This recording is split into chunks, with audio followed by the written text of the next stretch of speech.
Welcome back, everybody, to Positive Connections Radio. This is HALT and Call for Backup. And this one is the Holiday Trifecta. And once again, we have the amazing, talented tiller truck captain, Trevor Flores. Trevor, welcome to Positive Connections Radio and HALT and Call for Backup. Glad you're here. Thank you. And thanks for having me back. I'm honored to be here amongst legends like you and Jim. So thank you. I'm excited for this episode because the timing couldn't be more perfect. Awesome. Yeah, it's before Thanksgiving, Christmas, and then New Year's. And this could be a really hard time for anybody going through it. The seasons change. It gets colder outside. We think that it's going to be like a cozy time and a loving time. But there's a lot of us that are dealing with a lot of different things throughout our life and our careers. And especially like being a firefighter or a cop, that we've seen how the seasons have looked for us. And it's been a lot different with the things that we have to do. A lot of us have to work through the holidays while our family's at home. And we're going to go over this stuff right now. I'm going to turn it over to Jim. Jim, how's it going, man? It's going great. And thanks for having this show again, Mike, and Trevor, welcome again.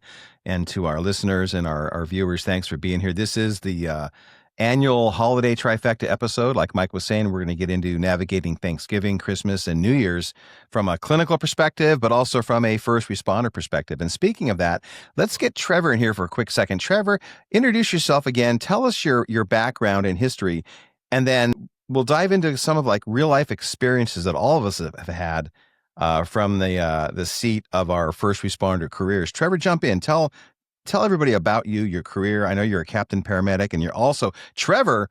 Let me say this: Trevor is one of the rare ones. And when we discovered each other, I latched onto him because he's the first therapist and active duty firefighter captain paramedic that I've ever met before that's doing both at the same time. So Trevor, jump on in, brother. Amazing. Yeah, thanks. I got my bachelor's degree in psychology 1997, so that'll give you an idea about my age. And then I went into the fire service, been there for 25 years.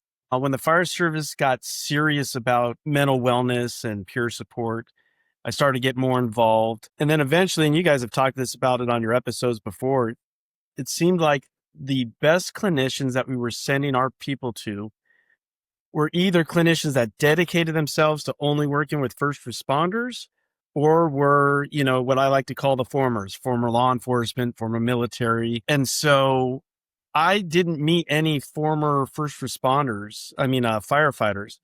So talked to Jim, talked to Dr. Odom at FRW, talked to David Bond at Focus, and they really helped guide me down the path of going back to school, getting my master's, and becoming a clinician. I currently work for TCTI, the Counseling Team International, and I'm still active duty. I will retire at some point, but right now I'm able to balance both, and it's really a unique world to be able to still be active duty and be seeing clients on my days off. And I love it. I love my clientele. I love still being on the job. So that's what brings me here with you guys today. I love that. How is that, Trevor? Going back to that too. So you're working for the fire service still, and you are working in recovery as a therapist. How is that going back to the department? Do you have people coming to you and asking you questions about that too? Because I know the fire service is very similar to the police service, where the stigma is so thick that a lot of us don't want to ask for help. Do you think it makes it a little bit more easier now that you're doing both at the same time to open up the door for others?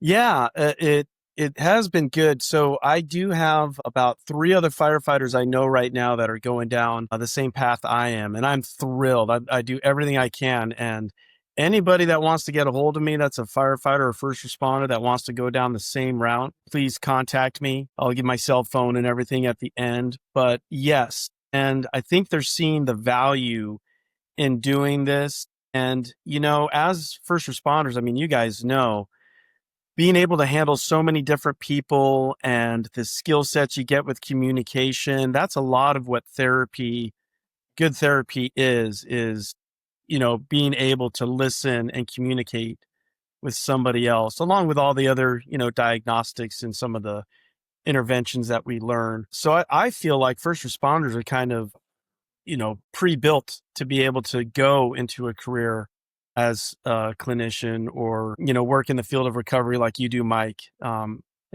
I think I'm preaching to the choir. I think you guys feel the same way. Oh, absolutely. And, it's really a great topic to discuss. When I first went down this road after 9/11 hit and I decided to go back to school and get my master's in clinical psych and get my licensure, I couldn't find anybody that was trying to become a therapist and specializing in working with first responders. Through the course of time, I have. Back when I was going to school, I ran into one guy that was actually at 9/11 in New York, who had become a therapist as a result of that. And then also there was a person up in the northern Orange County, Los Angeles area. And I'm sure there were others out there, but that was it. And the coolest thing, like Trevor was talking about, the coolest thing about being an emergency responder is, like he said, you're already set up to be a counselor, because a lot of these jobs, firefighter, paramedic, 911 dispatcher, a law enforcement professional, this is what we do. We go on these calls. We have patients. We have like medical aid patients. We have victims of crimes we're talking to and their families. 911 dispatchers are contending with this stuff all the time. We're handing out resources every day of our lives in these careers. And so we already have an amazing amount of street credibility to become therapists. And just like Trevor was talking about, I am always on the lookout for somebody who wants to retire and try on this new career. Or sometimes what this career does, being a therapist, being a counselor, gives people the light of hope when their career is slowing down. You know how it goes. A lot of people retire and they don't know what to do next. This is what you can do next. You can take all those skill sets and get some more education and do what we're doing. Or if you have to medically retire and you're not ready to retire, you can go into this career as well. And then some people, they have some issues with their career and they have to leave early. You can jump in and do this one. Take all those experiences you learned, the roads you went down that weren't so great that led you to losing your career, and now helping people on this end of it. Yeah, I love that. And anybody listening to Jim is one of the clinicians that always reaches out your hand to anybody that needs help and direction. And it's amazing. That's how we do it. We help each other get where we need to go so we can all work as a team to help break that stigma and get people help and make it more normal that therapists and counselors are good to help you in your recovery. Yeah. Mike, from your perspective too, 19 years on, investigator, and then switched, and now you're helping people in a whole nother way. And it's beautiful. And how many lives you're saving. Yeah. Yeah. I ended up as a narcotics detective and getting through what I got through, a lot of stuff and changing my life. It's a blessing.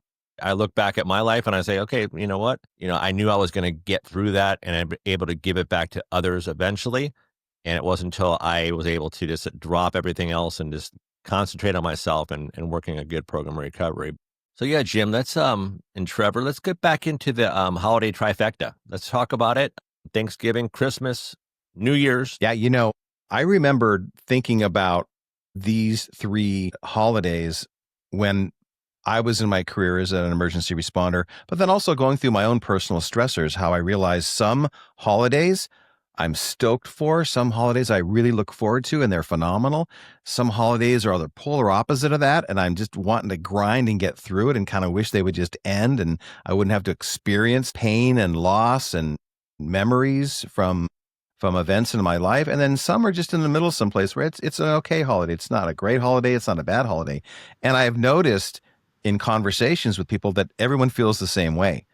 Everyone's kind of going through their cycle at some different place, some different point with the holidays. The holiday season is often portrayed as joyful and restorative, but it can actually be one of the most emotionally demanding times for both clients and therapists. In between Thanksgiving, Christmas, and New Year's, we experience what we're calling the holiday trifecta, a condensed period where expectations, family dynamics, financial strain, grief, and time and pressure collide. For clinicians, it can mean increased client distress, scheduling challenges, emotional fatigue, and our own personal stressors. And for clients and first responders, the same pressures can amplify feelings of loneliness, loss, guilt, disconnection. So in today's HALT and Call for Backup, the Holiday Trifecta, we're going to focus on recognizing these patterns, maintaining professional boundaries, and promoting both client and clinician self-care. Trevor, let's jump over to you real quick. What have your experiences been in your career as a firefighter, paramedic, captain? Yeah. So you guys brought up this topic, and I remember last year's episode, because there was a lot of gold in that episode. And I remember one of the things that resonated with me, you don't go 25 years in the fire service with having some really positive holiday experiences and some pretty negative ones. But one common theme, and you guys have talked about it before, so I want to kind of hammer it home again, is coping. Because everybody is going to cope with something. It might be something big one year, it might be small, but we're all going to reach for something to cope with. And the biggest question that you can ask yourself is, am I doing an adaptive coping mechanism or maladaptive? Am I doing something that's a positive coping mechanism or a negative coping mechanism? And whether you're talking about something as serious as an addiction or substance use, or something that seems more innocuous, just, increased negative self-talk or not going to the gym as much, there's any end of the spectrum. But if you can keep it on the front of your mind, am what I doing to cope in the positive sense, or am I going down a negative path? That to me really resonated with me with the theme that you guys brought up before. And so I want to hit that one right out of the chute and kind of throw it out there for you guys. Yeah, I agree with you. I think that, it comes down to life balance, right? And we get set in our careers, and let's say it's a first responder career, and this, like, in you and a lot of other people that are starting to do this, like Jim started the trend back in the 2000s of people retiring, cops and firefighters retiring and being clinicians, because it was basically unheard of. You retire and you go, and you go on doing your life with whatever you did. But knowing the importance of, in that clinical sense, having that balance and knowing that you're giving your clients, you're giving all this information out. You've gone to school, you've read the stuff, you've practiced the different modalities of recovery and therapy, and you're developing a really good rapport with your clients and your friends and your peers. And you're giving a lot of really great information out to them to help balance their lives. A lot of times, just like in our careers, I'll go out and I'll stick my neck out for anybody, the stranger on the street, to protect the public. But I don't look back at myself, because I'm in this role now where I'm the healer. I am the saver. I am the person, the rescuer, the one that's going to be there for you. So I have to be number one fit. Just like we named the show HALT and Call for Backup, hungry, angry, lonely, tired. I have to use these acronyms in my recovery so I can be better and I can have that life balance. And the life balance sometimes deteriorates over time as I'm giving everything of myself, and I forget to take a step back and look at myself and reload and relaunch my life at that moment. And HALT is part of that too, because a lot of times we're extending ourselves. And in our careers, check this out. In our careers, we normalize being overworked, right? We expect the burnout. I was told before I was even a police officer, the 5-year itch, 5 to 7 years, it's where the burnout happens. Like, if I knew that, and if that is true, why isn't anything being done on the front end of it to prevent that a little bit more, right? Like, we're going to be burned out, but I'm willing to work another 25 years to get 30 years being burnt out. That's not very healthy. So maybe we'll learn some different healthy coping skills down the road and start employing them. One of the things that's striking to our emergency responders, I'll get on the emergency responders side of the tracks for a minute. Most of us growing up experience a whole different kind of holiday when it comes to Thanksgiving, Christmas, and New Year's. Not all of us have great, childhoods, and so there's exception for processing in a different way. But a lot of us were getting off of work for the holidays. We get the days off for the holidays automatically. It's a given. We don't have to worry about requesting Christmas, requesting Thanksgiving, requesting New Year's Eve off at all. It just happens. It's one of the national holidays, and we're good to go. And as a child growing into your, adolescent years, teenage and then young adult, and then through your adulthood, that becomes the normal. I'm off for Thanksgiving. I'm off for Christmas. I'm off for New Year's Eve. And now you become a first responder, whether you're a dispatcher, the point of the spear, we'll come back to that, hearing things, video calls coming in now on days that were once just generally precious and amazing. Police officers, law enforcement professionals, paramedics, firefighters, suddenly we're not off on Christmas. We can't plan a Thanksgiving dinner. We're going to be at work, and we're working for probably on a shift, 12-hour, 24-hour, 36-hour, 72-hour, who knows, picking up overtime, getting mandatory because of, people are out sick during that year or whatever's going on.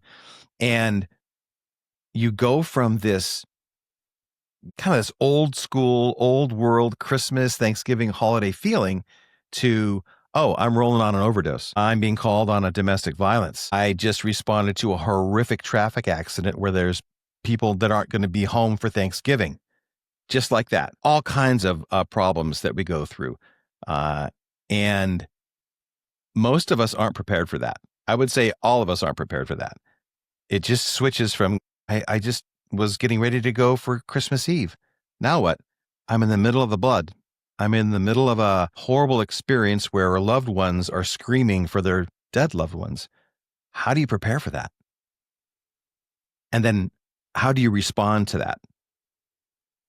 I think that speaks a lot to what Mike was talking about, in that we don't put our folks through any sort of training. We don't. I mean, for a lot of folks, what you just said, Jim, is going to be the first time they hear that and have that thought of, oh yeah, now that I'm a first responder, or I've been a first responder for a little while, you're right. The holidays do take on a different flavor, and so it's not just the regular in and out stress of a traditional holiday.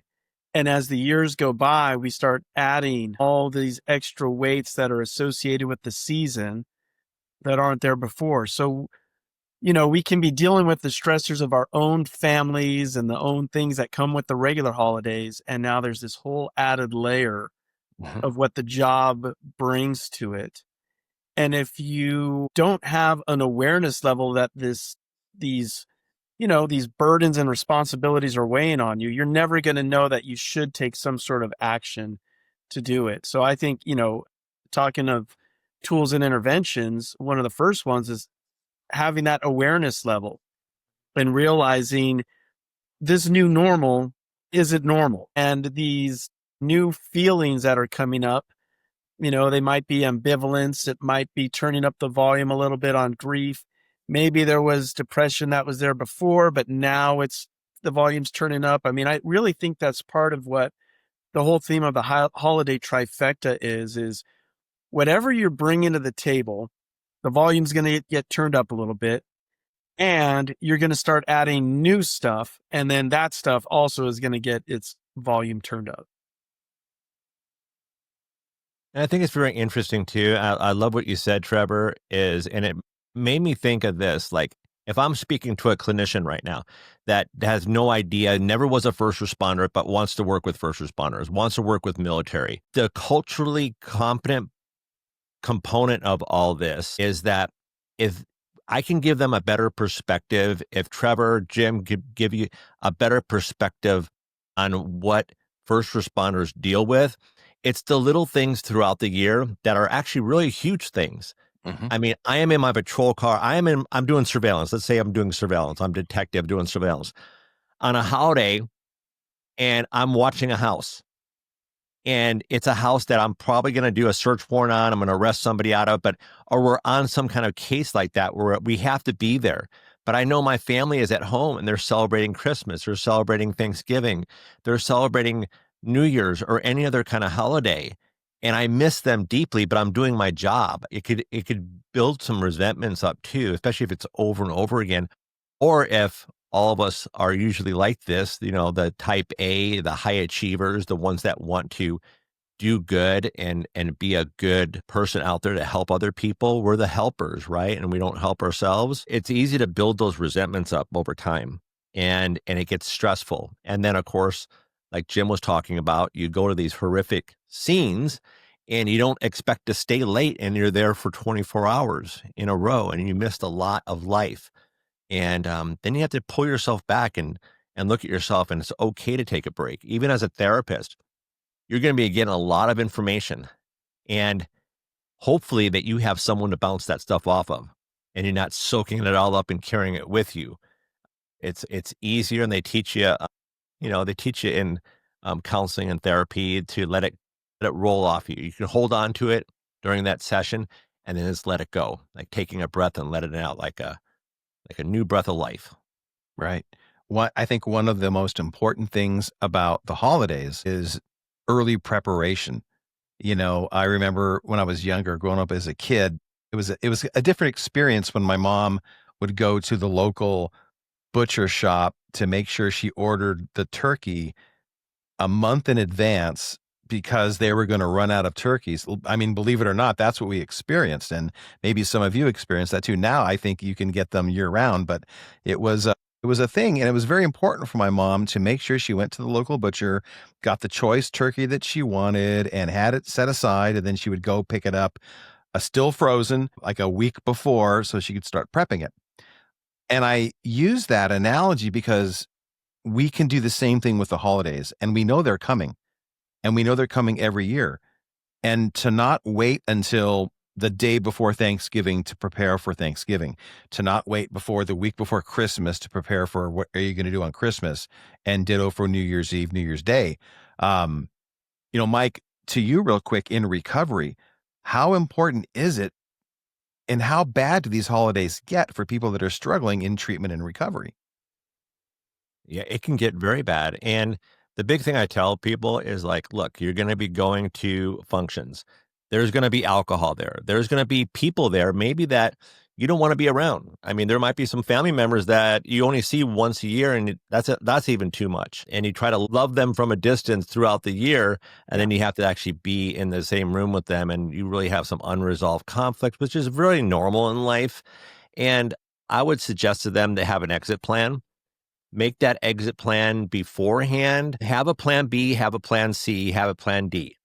You know you're going to be going.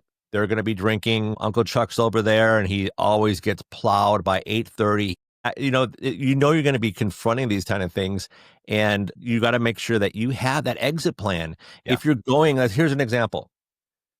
Me and my wife are going to go to, a neighbor's house. And they're going to have a celebration, and I'm not a drinker, and I've just got sober, and I've been a couple weeks or a couple months, and I don't want to be around it too much, but I sort of feel like I have to go. Number one, I would say, do I really have to go? Yeah. It's usually no, I don't really have to go. But let's say I'm in that situation where I'm going to go to this function, and I might get triggered. We'll have a plan A. My plan A is, and my exit plan is, maybe we'll take separate cars, or beforehand, I'll get with my wife and say, look, this is it. If I say, I think it's getting late, that means we got to go within 5 minutes. Let's say our goodbyes and go. That's all I have to say. That's our code word, right? I think it's getting late. All right, boom. Let's activate it, activate plan A, and we're out of here. And it's okay to have that exit plan. Very much so. And oftentimes when I talk to people from the therapist chair, they say after the event, why did I even go? I knew there was going to be a problem. And I really didn't want to go anyway, but I didn't have the courage to speak up for myself. I didn't take time to have a plan. And so just kind of went for it. But I knew deep down there was going to be a struggle for me, for somebody else. And that, you end up, how many people, you're always going to hear me say this, how many people from jail wish they had a do-over? Unless you're a sociopath, I would say 100%. The DUI that you could be getting, don't you wish you would have just stayed home? Don't you wish you would have just laid low? The fight you could get into with your spouse, your mate, somebody at the party. Now you're in jail. Now you've got a domestic issue going on. Oh my gosh, now you got internal affairs on you. Now you got a whole investigation going on at work. Use caution. That's why we call this HALT. Take a step back, reload and relaunch. Is it really necessary for me to step out of my house on this holiday? And if I don't step out of this house, what are like Mike was talking about? Plan A could be I'm going to go to the event. Plan B is I'm not going to the event. Plan C is I'll go to the event but leave early and have the code words that Mike was talking about. Plan D is I actually need to go to a sponsor meeting. I need to go to a 12-step meeting. They're all over the place. I need to go and hang out with other healthy friends. Or I'm at a place where I just want to be home and listen to Christmas carols and watch Christmas shows on TV, or just do something different. I'm building a project in the garage, whatever those pieces are. That's what I'm going to do on Christmas. And then I don't want to forget this piece too. How do you prepare for it when you are a first responder and you're at work? How do you prepare for seeing things that you never are supposed to see anyway in life? Now it's happening on Christmas Eve. Now it's happening on Christmas Day. Everybody else is enjoying a great Thanksgiving dinner right now. What am I doing? I'm calling the coroner.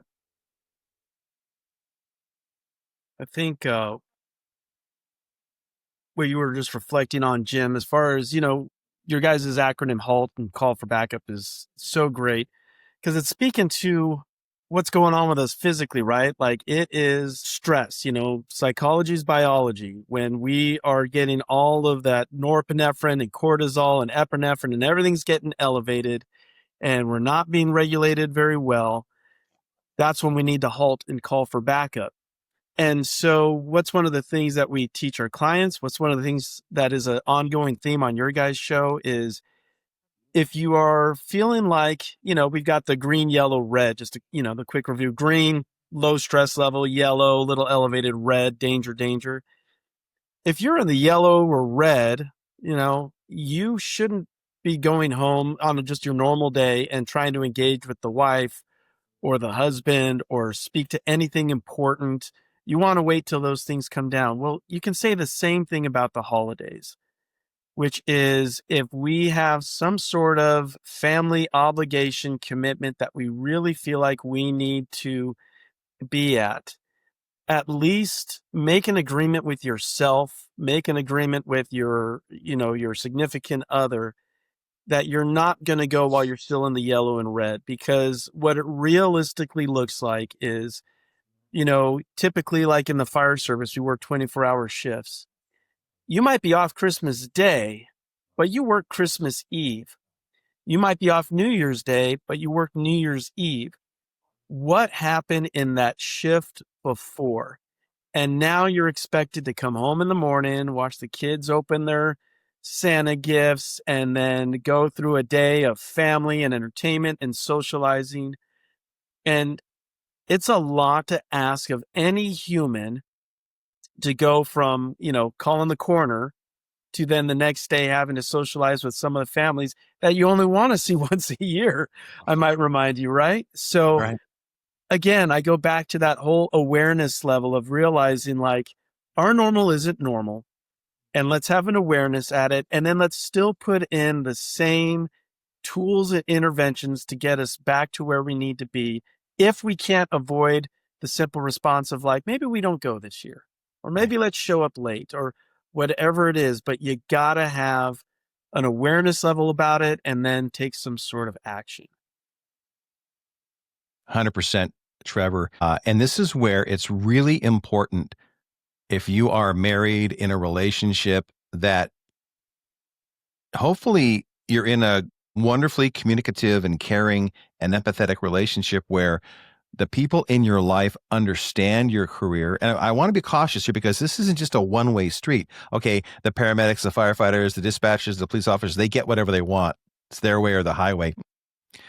Maybe it works sometimes, but when it comes to home, it's this balance where our boyfriends, girlfriends, husbands, wives, family can understand, hopefully, and we're planning previous to this. We have time to plan this out. What is it going to be like on Christmas Eve for you at work? What is it going to be like on Christmas Day for you at work? Are you going to be home? Are you going to be away? And then what are you going to need to get through that on your own? And do we go to the family event as your wife, as your husband, as your boyfriend, girlfriend? Am I going to get irritated, angry, annoyed that you're not going to be able to go to the event because I really want to go to this event? And you can see where that can create chaos and struggles in the relationship. And now you're adding that piece to the struggle too. I can't even bring this up with my wife or my husband or whoever because it's going to be a problem. And that's where you have to get the plan going first. If we don't go to Christmas, can we do something with the family a little bit earlier or a little bit later? And then let me circle back, and maybe Trevor, or you guys jump back in, but I love the firefighters and how they handle the holidays when you're at work. It's a family day, generally speaking. People come, they bring presents, they bring the families, they have a huge, set up lunch or dinner or whatever it is, but they're also very flexible and open-minded, knowing my husband or wife, boyfriend or girlfriend may get a call while we're here doing this, and they may not be able to come back for a while. And so we want to be flexible. We'll do Christmas the best we can, but we'll have a plan B to all this too. Trevor or Mike, jump back in. I want to reflect on something Mike said earlier that's right along in line, and then I'll hand it back over to Mike, is I think the number one intervention is having an exit strategy. But right behind that, I would say have an entrance strategy also. Because you're right, Jim, it's not fair to our loved ones that we just don't go to an event because, oh my gosh, we had a bad day at work. Like, we are all strong enough to be able to power through if we have to, unless it's something, big T, super trauma. But we've got that ability. So it's incumbent about ourselves and our spouses and, whatever our relatives are, to be able to say, hey, before we go, let me go walk the dog for 30 minutes. Let me get a little power nap in. I'd rather arrive a little late and happy than on time and exhausted and bitter and fighting. And we can make those sort of agreements where we say, I might not be able to show up with a full tank of energy today, but I'll show up with a quarter tank and I'll give you a solid, through dinner, maybe presents, whatever the case may be. And then exit strategy is going to kick in. So let me kick it back over to you, Mike, because I really think that exit strategy is such a good tool. Exit strategy is number one. Get it down, make sure everybody's on the same page. Then when you're talking about the red, yellow, green too, where, going home or leaving a situation or coming home after a huge shift like Jim was talking about, and, you were with the corner all night, and then you have to go celebrate with your family the next day, and you're going to be there and you're not going to be on your A game. The big thing is to take that break for yourself. Like Trevor says, wake up in the morning and maybe go for a walk, go for a hike, go for a surf, whatever you do, a bike ride. Take that time for yourself so you can sort of decompress some things. But leading up to it is so important because it's hard all of a sudden, okay, well, the night before, New Year's or Christmas or Thanksgiving, I'm going to change. I'm going to eat healthy today. And then tomorrow morning, I'm going to get enough rest. I'm going to get up and I'm going to, meditate. And you never do that before. It's getting in that habit now. So now start to get into those healthy habits. If you're drinking too much, cut back at it if you can, right? Of course, if you have an alcohol issue, give me a call. But if you admit that, but if you're able to start now in healthier habits, and you could start tonight, you can start today, not putting it off to the future, and start your exit plan now. And how the holiday is going to look like, what's going to happen in 2 weeks in Thanksgiving, and Christmas is coming up. The same thing happens every year, and we keep changing. Well, what's my New Year's resolution? I don't know. I never keep them anyway. Right? What's next year going to look like? Better than this year? What about right now in the present? What's right now looking like? Forget about the future. Forget about the past. Focus on the present. And I think another thing is, if you're able to decompress things too, another great acronym is WAIT. WAIT. Why am I talking? Why am I texting? Why am I traveling on Christmas Day? Right? Let alone trying to get a flight somewhere. You're not going to happen. So you have to think about a lot of different things and know that you'll get through that. It just takes a little bit of time and patience. It does. And that self-awareness piece, like anything else, the self-awareness piece is critical in everything that we do. What are you aware of in your own personality? One of the things, like, this could be the best year ever to cancel your holiday plans because you just can't get a flight, or if you do have the flight, maybe you could use that to your advantage. I can't get there, got canceled, the airport's not opened up, whatever you need to do. And then we can start building on some healthy boundaries where you can have more courage to just tell people, I'm having a vision problem. What do you mean? I just can't see coming over. And that's, and that should be okay too. What do we know that's true about the holidays between November and January? What do we know that's true? Increase in relapse rates, ER visits, and substance-related incidents between November and January. So we know that's going to happen. That it's coming our way. Do you hear the train? It's on its way, and it's not going to hop the rails. It's coming. Suicide risk spike for clients, especially with co-occurring mood disorders. And you compound stress and grief and isolation. Hell, you could be not having any kind of anxiety or depression, and you contend with what we do as first responders, and you get compounded by stress, grief, and isolation, and that can be the trigger right there. And then clients in early recovery, or those who have previous relapse histories like Mike was talking about, you're particularly vulnerable, and you know it. So what are you doing? And on those healthy coping mechanisms, one thing we haven't mentioned yet is you got to have a support system.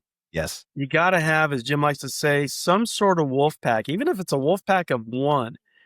And it's hard for first responders, like Mike was talking to earlier, we're the heroes. We fix things. We rescue everybody. But, now that we know that this holiday trifecta is going to increase all of these emotions, all of these issues, all of these challenges, now's the time to really dig into your support system. Maybe, for some people it's church and they kind of slid out. Maybe now's the time to kind of start going back if that was working for you. If Jim was, and some friends there were part of your support system and you stopped going for a little bit, maybe now's the time to start going back. Maybe there's that one friend that you don't even work with who, if you call, they pick up the phone. Maybe reconnect, drop your ego a little and go, hey, this holiday season, I'm anticipating some rough stuff. And I just wanted to touch base with you. They'll be there for you. And the last one, because this one will lead right into Mike. If you're in recovery and all of a sudden you stopped going to your AA meetings or whatever your meetings were, maybe now's the signal that this is the time to get right back into it. Yes. Yeah. Do it beforehand. A lot of people that come back to me that have relapsed, I ask them, I go, hey, relapse. Okay. Big deal. All right, let's just get back on the horse again. And they tell me is like, I stopped going to meetings. I stopped calling my support group. I stopped calling my friends that support me. The ones that call me on my bullshit, I got tired of that. I stopped, changing my routine. I stopped journaling. I stopped thinking about positive stuff. I got so caught up in work. And it is tough because there's meetings. I mean, you're talking about recovery meetings. All right. There's meetings all over the place. And they're 24-hour meetings. Like every hour there's a new meeting. Anytime during the day you can go. Anytime you need help, anytime that you feel like drinking or doing the things that you did before. It's a community. It's a community. Some of us are alone on the holidays. Some of us are older and we don't have many family members available to celebrate with us. And it's tough being alone during the holidays. Suicide rates are up. Talk about that. First responders, a lot of people feel like they're hopeless, that they can't go on with life, that where the world would be better without them in it. And I tell them that is completely a lie, and it's not true. It's completely the opposite. The world is a better place with you in it. Without it, we're heartbroken. And don't believe those lies. You can get through these seasons. You can get through this time. Don't make an excuse not to succeed in all this because you have 100% chance of doing it. But it just takes work, right? And it takes work to say, okay, I haven't been to a meeting for a while. I feel like drinking. I feel like doing whatever. I'm going to go to a meeting tonight. And matter of fact, you just reminded me, I'm going to go to a meeting tonight. I know a meeting and I'm just going to walk in the door. So it's never too early to start, and you just don't want to do it at the last minute. Don't push it off too long. Mike, on that note, from your position as a sponsee, and you're at a meeting, or you get a phone call or a text message from somebody that you've worked with before that you haven't seen for a while, and they just reach out to you suddenly out of the blue. What do you say to them? How do you receive that?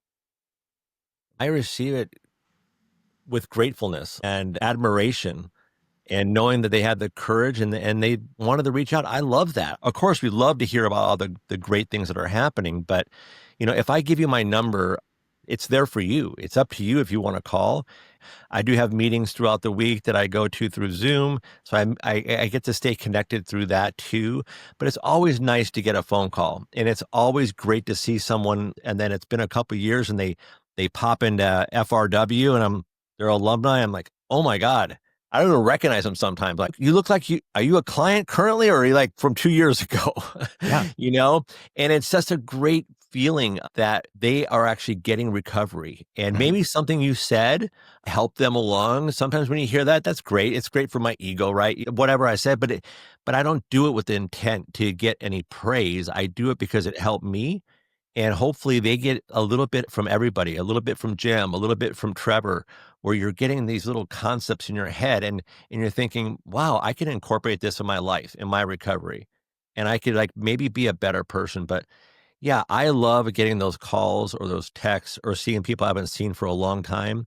And even especially when they've fallen and they've gotten back up and they reached out their hand. Yeah. You like we said, you reach out your hand and you got 5 hands pulling you back out of that hole. But we're not gonna tug you along and carry you. You have to start walk with us. Yeah. But your arms are open and your hands are open. And the reason why I asked that question was because I had a client just yesterday say to me, I've been meaning to get back in touch with my sponsor, but I'm struggling. And I'm like, what's the struggle? And he goes, I'm embarrassed. I should have kept going. I've stopped.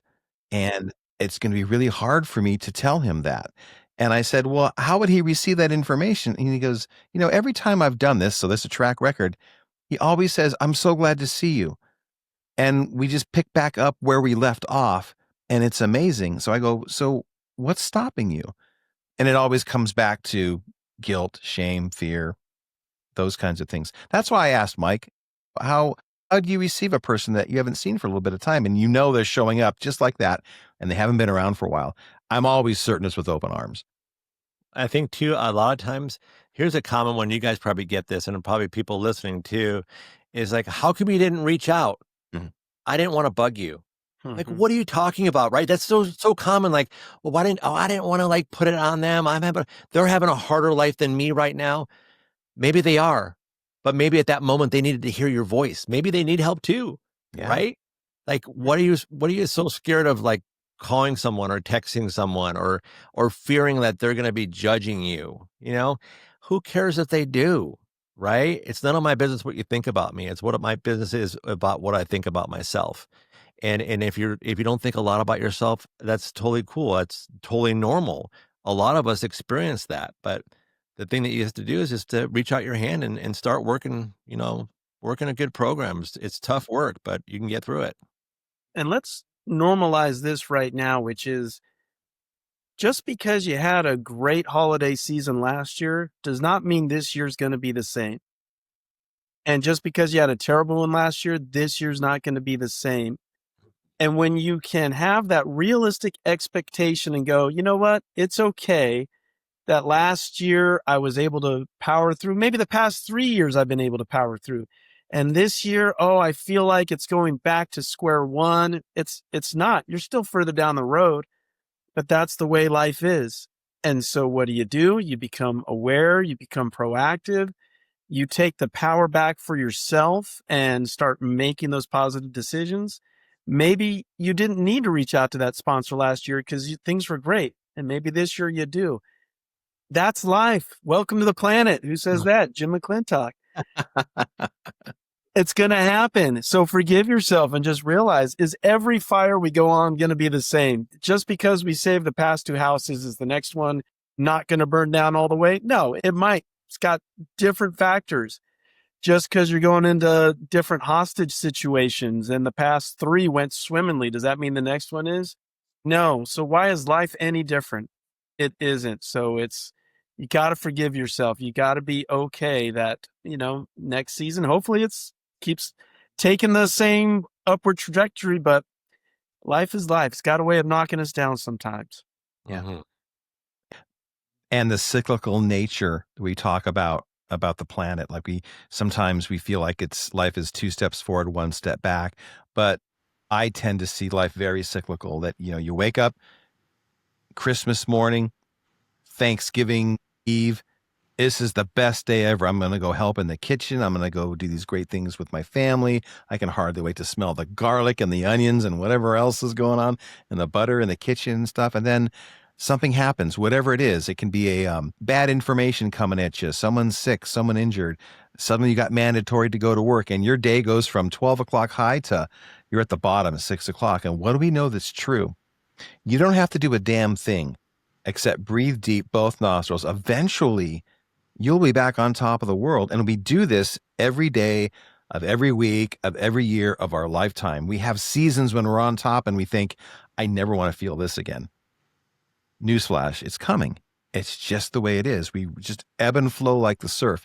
I'm down here now. I'm going through some significant depression, anxiety. It's the holidays, broke up, divorced, separated. Let's just start there. And you can feel that hit your spirit pretty deep through, because all of us have gone through some kind of a breakup or a tragic event during the holidays. So we know, oh, that doesn't feel good. But what do we know that's true? Time and distance, practice and dedication, good coping skills, good strategies, and you'll be back up top at some point.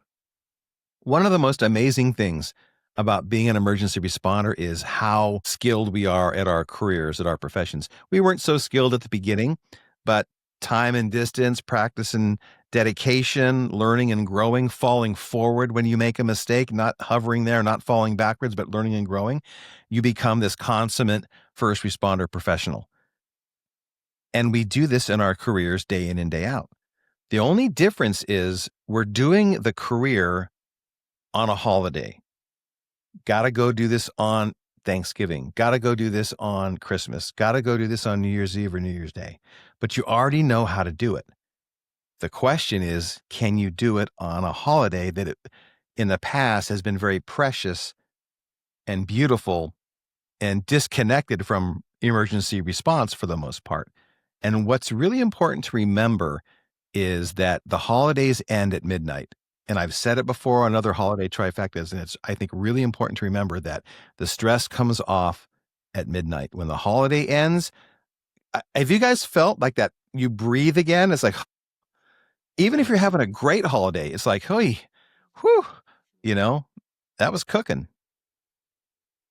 Yeah, I agree with that 100%. Yeah, it's over. When it's over, all that stress leading up to it, it's gone. It's behind you until next year. Hey, Yeah. Trevor. Hey, what are you planning on doing with your career and in your new career at the same time this holiday season coming up? Yeah, so this year I'm lucky because I'm off during Thanksgiving, so we'll have the whole family in town. My oldest is already graduated college and working in Arizona. I think he's going to come out for the week. My youngest, who's still in college down here and taking EMT classes, so it'll be nice because we'll have a full house for a good week. But I work Christmas Day this year. And I already know I'm probably not going to get it off. And so like I've done, it seems like I work half the Christmases or Christmas Eve. So I've got a very tight crew. It's a triple house. So we got an ambulance, we got an engine, we got a truck company, we got a battalion chief. And we always have the families all come over and do a big old thing on Christmas. And, my family is old enough now that they've done it enough times that it's not unusual to come to the firehouse for Christmas, but it does always put a little different flavor on it. And I'm not sure when I retire whether I'm going to miss sometimes having those holidays at the firehouse or if I'm going to be just glad to stay in my house. I have a feeling I'm going to be glad to be home, but that's the plan this year. This will be my first holiday trifecta with the clientele that I have now. Last year during this time frame, I was working at an inner city school. So all of my clients were on break. And for teenagers on break, that's its own good therapy. So even though I left it open for all of them to see me during break, none of them did. And they all did just fine over their holidays. So it will be interesting to be in the lives of my clients as they go through their holiday season, since I'm seeing first responders now. I love that. And I always love that about the fire service too. You guys getting together on the holidays and being more of like a family because you have a kitchen, you guys are living there. It is your house, your firehouse, the most safest place in the city for me at 2 o'clock in the morning when I needed to do reports or just needed to take my duty gun belt off and sit in one of your comfy chairs while you're, getting cats out of trees or whatever you guys do, and it was so important for me to see that. I was a little jealous because being in the police department, we didn't really do that. We did in dispatch, there'd be some goodies or whatever. Someone would bring in a plate of cookies. But the fire department, you guys would have like stacked up outside your door throughout the night, and the next morning you'd have all these, cakes and all kinds of goodies out there. I was jealous of you guys for a Yeah, our little bit. citizens spoil the heck out of us for sure. So the practical strategies for clinicians and for emergency responders and their families is discuss holidays in advance. Get the conversation going yesterday. Thanksgiving is around the corner. Christmas is on its heels. Then there's New Year's Eve. So start the conversation and start the planning. Collaboratively identify your coping strategies, encouraging your self-monitoring of stress, mood, and cravings. Be careful on the sugar. Be careful on your meal. Be careful on those carbs. Careful on that alcohol. Model balanced boundaries and adaptive coping. And don't forget to encourage small wins and self-compassion. Developing healthy boundaries. Like a lot of okay, so this is it. Talking about how as clinicians and former first responders, we want to be there to help, but what is our boundary? Are we the therapist or are we the firefighter, cop, peer, brother, sister?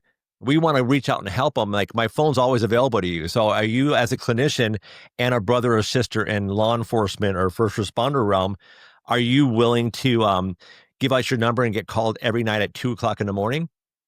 And you're the therapist. I mean, it's just that where's that balance there? Yeah. I have thoughts. Trevor, do you have anything on that? And I can jump in after you. Sure. Well, yeah, because so I learned from Jim, who's obviously one of my main mentors, and with our clientele at first responders and military personnel, we are blessed because we don't have to worry too much about our clients going off the rails and calling us at 2 a.m. So like Jim, I give out my personal cell number freely and allow them to contact me. And they're very respectful about it. And I also let them know. So here's how I do set up boundaries, Mike. I let them know, hey, at about 8 p.m. every night, my phone goes into do not disturb mode. And if you send me a message, I'll see it first thing in the morning when I wake up and I'll get a hold of you. So, for starters, boundaries is what we set for ourselves, not other people. So I'm not going to get mad at a client if they try to reach out at 2 a.m. because I already set a personal boundary of having my phone off. And you can take that lesson into other realms as well. So one example, I'm going to shift gears from the clinician for a little bit, but speaking to our clients when they're going to be going through the holidays is realize what some of your boundaries are ahead of time before you get into a rough situation. Are there certain topics with family members that you're going to be around that you just decide, you know what? I am going to personally not engage in that. If Uncle so-and-so wants to go deep into politics, I will just respectfully walk away. I don't have to make a scene. I don't have to get emotional. I'm going to have a boundary where as soon as I get in, if somebody offers me a drink and I've recently stopped drinking, I don't need to make a big deal about it. I can just politely decline. I don't need to feel pressured. Somebody wants to stay late. My spouse wants to stay late and I want to go home early. Doesn't need to be an argument. I can set that boundary early. Hey, look, I'm going to be able to go for a long time, but like you said, Mike, let's take separate vehicles so I can leave early.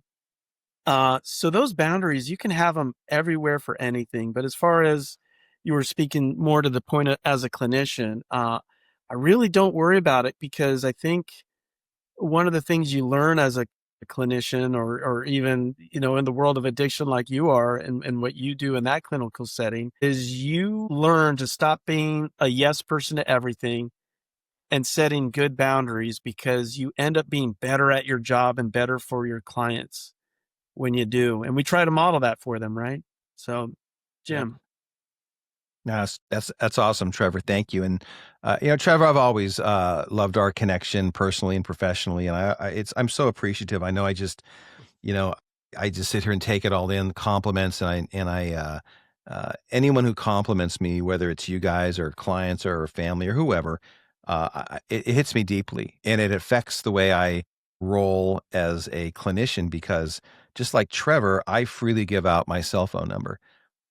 Because I've also learned that I can put it on the do not disturb mode. And so what I like to do with clients is tell them, my amazing first responders, and I'm working with folks just like you guys. I'm working with folks all through CAL FIRE up and down the state, CHP up and down the state, peer support teams. And that's just 2 prongs of 5 different irons I have in the fire with emergency responders. And I like to remember my own journey in life when people were there for me. And they were there for me a lot, and they were there for me various hours. I would never call anybody, past, 8 or 9 or 10 o'clock at night, but I would certainly reach out and join them at their home or meet them someplace. And I've never forgotten the importance of that. And like Mike, we talked about, and Trevor, the whole Rudyard Kipling quote, from the Jungle Book, the strength of the wolf is the pack. And then the strength of the pack is the wolf. And I remember those things. And I remember that a lot of the times, because we just talked about how the stress level between November and January is quite high, and the negative after effects that can come from that. And so throughout my year, but in particular at the holidays, I don't mind getting phone calls and text messages. I always tell my clients, please reach out to me, even if it's Thanksgiving, even if it's Christmas. How hard is it for me to push away? It's probably good for me to take a phone call, to get away from, Aunt Mary's cake or all the stuff that's going on there. And I wouldn't mind, actually. And I've done it so many times. I could get a cup of coffee. I love grabbing a cup of coffee and stepping away, sitting outside if the weather's good enough for it, go sit in my car for a while and just talk to the person. Sometimes it's just a 5-minute phone call. Sometimes it might take an hour or so to soothe things out and all. But like Trevor was saying, my clients, because I tell them, I'll spend as much time as I can with you, but I want to be available because I'm getting a lot of calls today. Everybody understands that. And what I don't want them to do is not call me. Like Trevor was saying, don't not text me. I don't care if it's a holiday. How hard is it for me? Are you kidding me? How many people, I'm not into gaming and stuff, but how many people are on video all day long on their days off, just enjoying their video games and stuff? So how hard is that for me to check on something, But like Trevor's saying, everyone respects my boundaries, and they all know that I'm going to go on Do Not Disturb from 10 o'clock at night till, 10 o'clock in the morning, and I'll turn my phone on at some point and get caught up to speed with everything. But then also, like Mike was talking about, have your wolf pack, have other people you can lean on as well, and get that connection going and keep that connection going. That's how I handle things with my clients, and everyone's been super respectful of that. That's good. And those are really good points too. And I'm just so grateful that I get a chance to, not only know you guys and work with you and love you, man, but work with first responders on a daily, and to know that they're working on themselves. They're getting vulnerable for the first time. And I get to experience this all the time, where I see them actually dig deep into really the hard things. And I deal with a lot of first responders that have been through some serious trauma at work, losing their partners, the woulda, coulda, shouldas, the making the mistakes, blaming themselves, all that kind of stuff, the shame and the guilt that we hold from childhood sometimes. And then, of course, the addictions too, that a lot of times take the place of actually dealing with the pain. But I am impressed. It keeps me going. Yeah. But I remember and try to remember this in my life, and in the clinical world too, is that my program does not exist only in my workspace. A lot of us get into recovery and maybe we retire from law enforcement or whatever we're doing, and then we get into recovery ourselves and we start working for a recovery place, hopefully something that's legit like FRW. And then we say, okay, well, this is my recovery. I'm working with alcoholics and drug addicts all day long. I'm fine. I don't need to have outside meetings. I have to have my outside program of recovery. I have to have something outside of everything, just in case, God forbid that the place I'm working at closes down, then my recovery closes down. I need to get in that habit, start building healthy habits now, and start going to those meetings, start calling those friends, whether call them when you're having a good day and call them when you're having your bad day. I love hearing both. I'm having a great time. I'll reach out to people sometimes too, especially like on their birthdays, like a emotional sobriety birthday or their substance use birthdays. And I'll text them and go, hey, happy 2 years. And I'll usually put like, did you make it? Right. Cause that's the elephant in the room, right? Like, hey, how you doing today? I haven't talked to you in about, 365 days. You know what this means, right? Are you sober still? I just tell them that. I don't know more bullshit. I'm like, hey, you sober?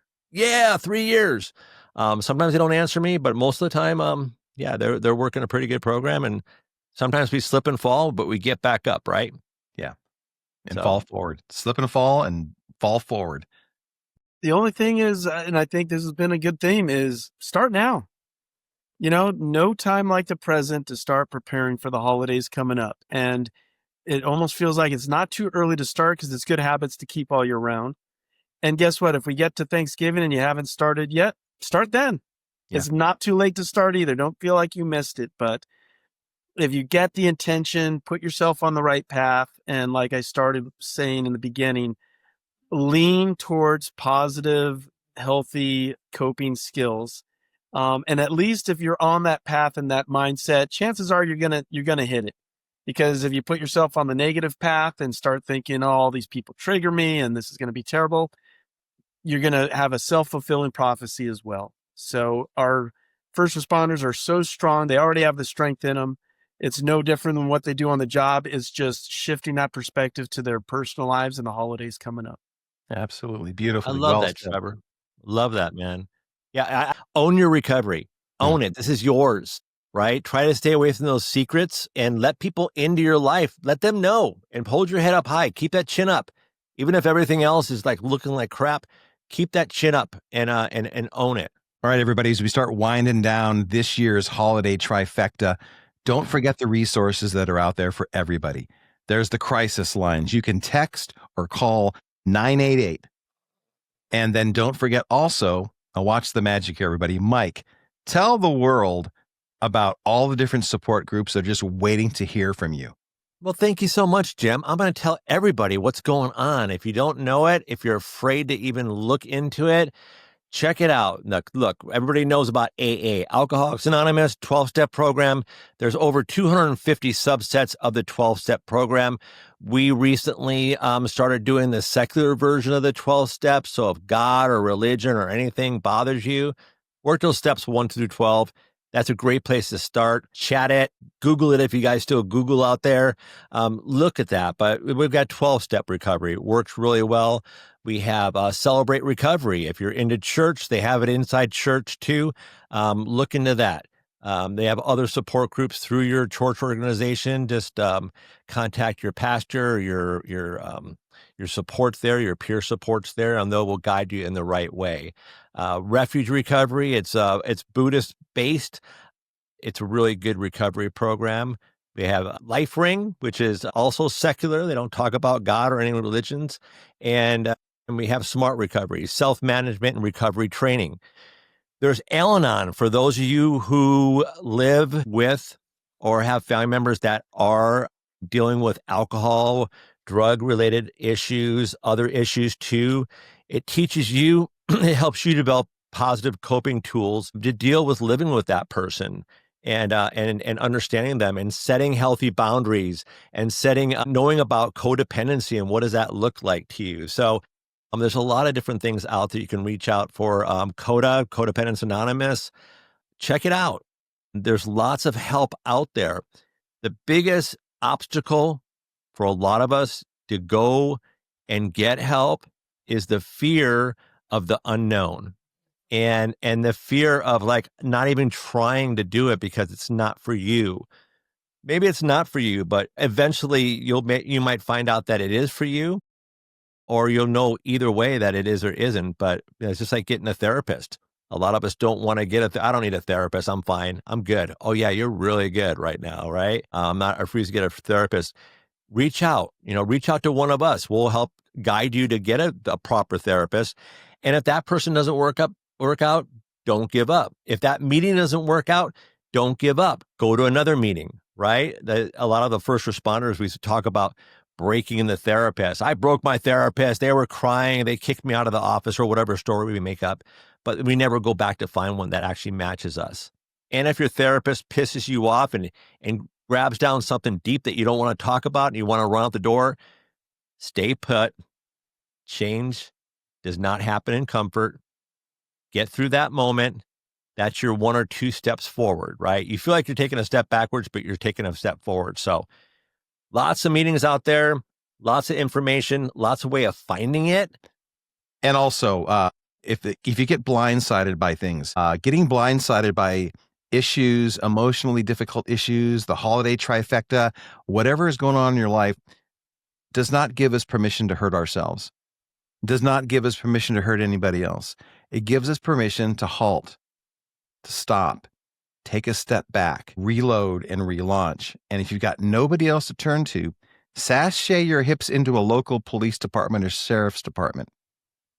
Cruise over to the local fire department. All of us emergency responders are trained in how to support and how to give resources out. We're all carrying around resources, whether they're cards, hard copies to hand out, or on apps in our phones, and we have the information for you. All you have to do is just flag us down, and we will help you out.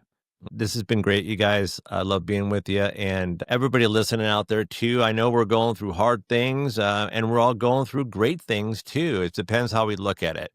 We're going to get through whatever we're going through right now. We're going to come out the other side a better person. And remember, if you need help, if you're stressed out, if work's getting really tough, if your balance in life is sort of lacking a little bit, remember what you can always do. You can always halt and call for backup. Don't get fooled again.